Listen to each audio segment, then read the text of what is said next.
يا فتاح يا عليم يا رزاق يا كريم، اصبحنا واصبح الملك لله. حبيت اصبح عليكم كده من خلال شجرات المانجا اللي انا بسقيها ديت. ربنا يبارك لك يا محمود يا ابني، هو اللي زارعهم ويخضر من بين ايديك دايما، اللهم امين يا رب العالمين.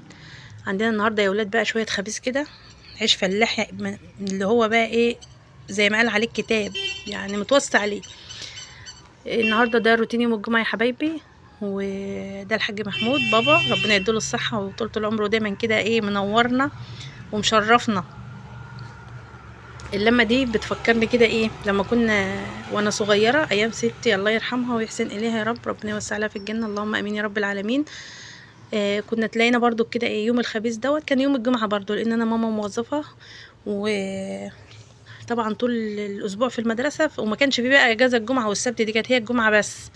فكان خبيز غسيل محشي اي حاجه كنا بنأجلها بقى ايه ليوم الجمعه، اي حاجه من التقايل ديت، الشغل اللي هو اللي يرم العظم ده كنا بنأجلها ليوم الجمعة. وتلاقي اللمة دي بقى، بس كان بقى الله يرحمهم يعني 3/4 الله يرحمه، كان في ستي ام بابا وام امي وجدي برضو، كنت تلاقينا بقى ملمومين عند الفرن كده، وستي بقى الله يرحمها تقوم ايه عاملة العيش، كنا بنخبز عيش تطلعه ايه يعني يا دوبك كده ايه، نص سوا، وتقوم جايبه لنا الصينيه ومسيحه فيها زبده وايه، ومقطعلنا فيها العيش كده، مش تقطيع بقى فافي ولا بتاع، لا بايدينا كده، هو ولا اللي بناكل شويه بط، ونقوم حاطينه بقى في اللهم صل على النبي عليه افضل الصلاه والسلام، في السمنه مع شويه ملح وشويه فلفل، ويا دوبك بقى ايه نشوح نديله تشويحه كده في الفرن. عايزه اقول لكم ان اليوم ما شاء الله ما شاء الله كان كله خير وبركه، وكان الموضوع ماشي ايه.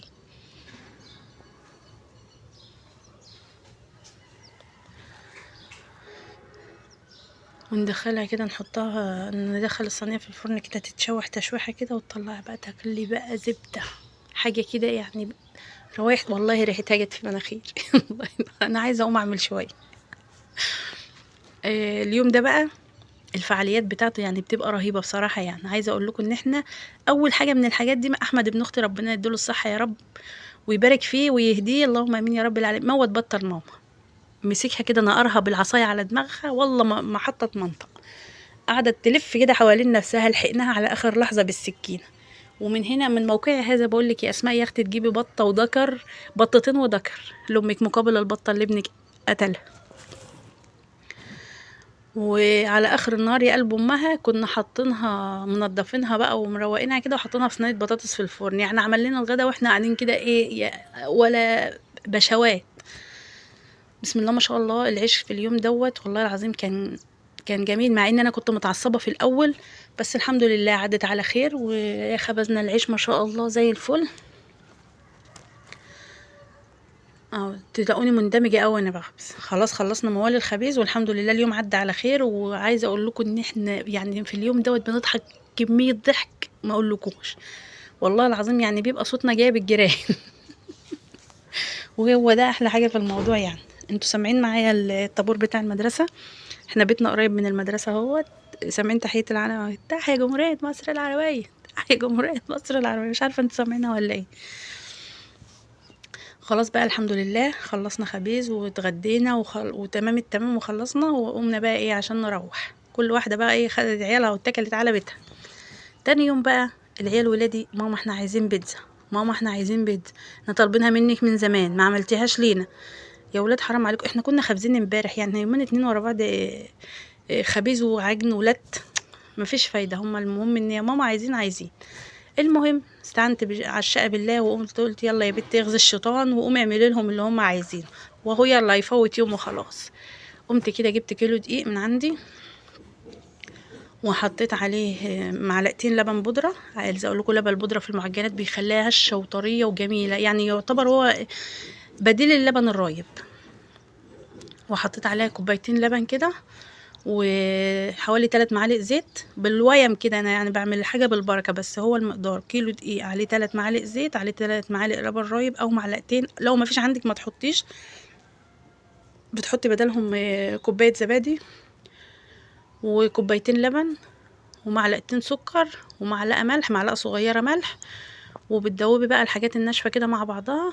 وبعد كده بقى بتضيفي اللبن الحليب عليه، او الميه ايا كان يعني، وبقلبه كده بالمعلقه على ما السوائل تتلم في الدقيق كده. وبعد كده بقى ايه بنزل عليه بايدي. اهم حاجه في عجينه البيتزا يا ولاد ان كنتوا تعجنوها كويس جدا، يعني تلت فيها على قد ما تقدر. لو في العجان مش هتاخد منك 10 دقايق، انما على ايدك كده ممكن بقى ايه تاخد منك عجن ولت كده تاخد منك 15 دقيقه. بس هي دي اهم حاجه في عجينه البيتزا، انك انت تعجنيها كويس وتديها تحطها بقى بعد ما الدقيق اختفى كده في اللبن. رحت بقى منزلها على ايه، على الرخام، واديله ادي بقى، وتلمي وتفردي وتتني وتلمي زي ما انتوا شايفين بالظبط كده. عايزه اقول لكم ان انا على ما خلصتها العجينه ما شاء الله، شايفين اللي كان في ايدي عجين، طول ما انت بتعجني بيلم العجين اللي في ايدك. وبكده العجينه بتاعتك تكون قوامها ناعم وحلوه، وبتمط كده وتبقى ايه جميله معاكي. وخلي بالك ان العجينه الطريه احسن من العجينه اللي هي الناشفه. يعني لما يكون اي معجنات اما تكون طريه شويه احسن ما تبقى ناشفه معاكي. لو عملت فيها ايه برضو بتبقى القوام بتاعها مش حلو. فهي كده دي احسن طريقه لعجن البيتزا. وما شاء الله والله العظيم العجينه تحفه، تحفه بمعنى كلمه تحفه. اللهم صل على النبي. كده خلصتها اهيت.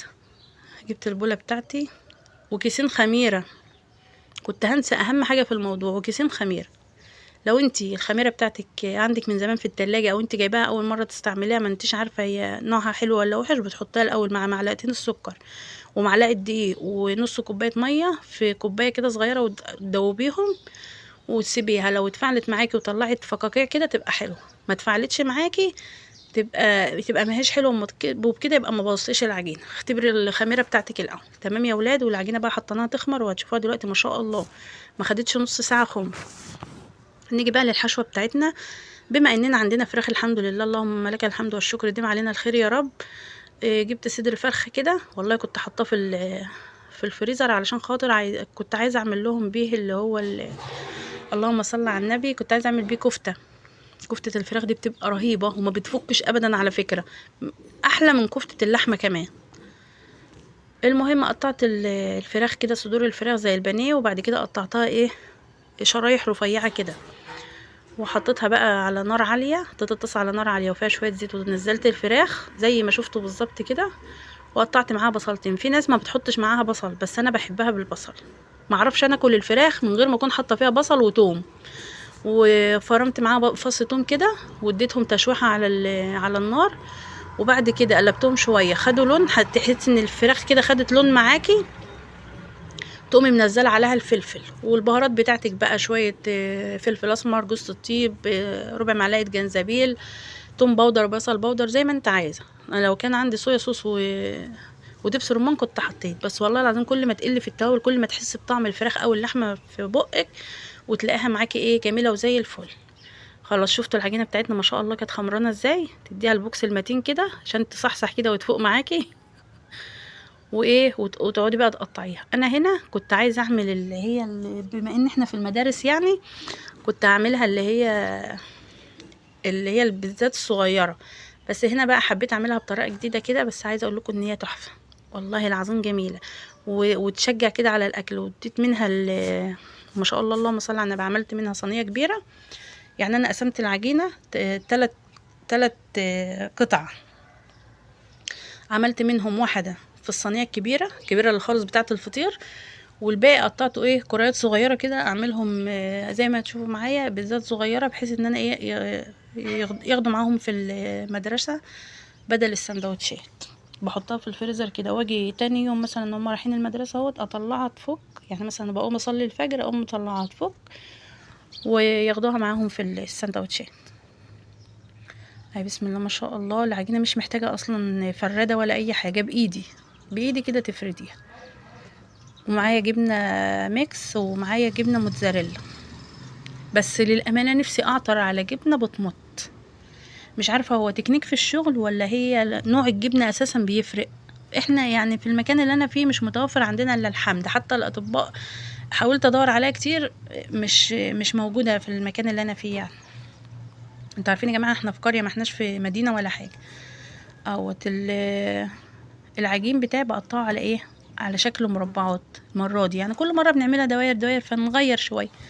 وعايزه اقول لكم ان انا كمان عملت الصلصه بتاعه البيتزا، والله رهيبه رهيبه رهيبه، احسن من الكاتشب اللي بتحطوه على الصلصه المعلبه دي طعمها خطير. بتجيبي مثلا 4 طماطمات، او ممكن تعملي كميه وتحطيها ايه في الفريزر، كل ما تيجي تعملي تحطي منها 4 طماطمات وعليهم بصلايه وفصين 3 توم، وتحطيهم بقى في ربع كوبايه ميه على البوتاجاز، وتغطي عليهم وتهدي عليهم يتسلقوا معاكي كده. تقشري الطماطم، يعني مجرد ما بتشيلي القشره من عليها كده بتلاقيها ايه اتشالت وبقت تمام. وبعد كده بضربهم في الخلاط واحطهم تاني في الطاسه او في الدقيقه اللي انا كنت بعمل فيها، وفي الحله اللي انا بعمل فيها، وبحط معاهم شويه زيت بقى، وعندك شويه زعتر، شويه فلفل اسمر، شويه توابل، عندك ريحان وعايزه تحطي حطي، مش هنختلف، زي يعني الطعم اللي انت بتحبيه في الاكل حطيه. بصوا بقى، هنا البيتزا بتاعتنا هي عملتها، باجي على الطرف بتاع مربع العجينه كده، وبحط فيه جبنه، وبتنيه زي ما شفتوا معاكم بعمل معاكم كده بالظبط. وبجيب الشوكه في الوسطانيه بتاعتها اخرمها علشان ما تبقاش عامله زي الرغيف، وبحط فيها الحشوه بتاعتي بقى، سواء جبنه او سواء فراخ. عايزه اقول لكم ان حشوه الجبنه طعمها خطير، او الاشكال بقى اللي انت بتحبيها بقى. والله المره دي ما رضيتش اجيب لهم زيتون، لان انا عندي ولادي يعني ما بيحبوش الزيتون قوي، وبيفضلوا ينقوه كده من البيتزا لما بعملها. فقلت ليه وانا يعني ناقصه كلفه والحاجه غاليه، بطرمانه العلبه ام 10 جنيه بتاعه الزيتون بقت دلوقتي ب20 وب22 جنيه. فالحاجه اللي نقدر نستغنى عنها فعادي نعمل من غيرها، يعني مش هيجرى حاجه. والله العظيم هتشوفوا الشكل بتاعها دلوقتي مبخبخه كده، وتحسي ان هي ايه بنت عز، تحسيها كده فلافي وجميله. والله العظيم العجينه المره دي تحفه، مظبوطه بالشعر. او اعمل معاكم كمان واحده، وبعد كده بقى ايه اكملهم انا واحطهم في الفرن.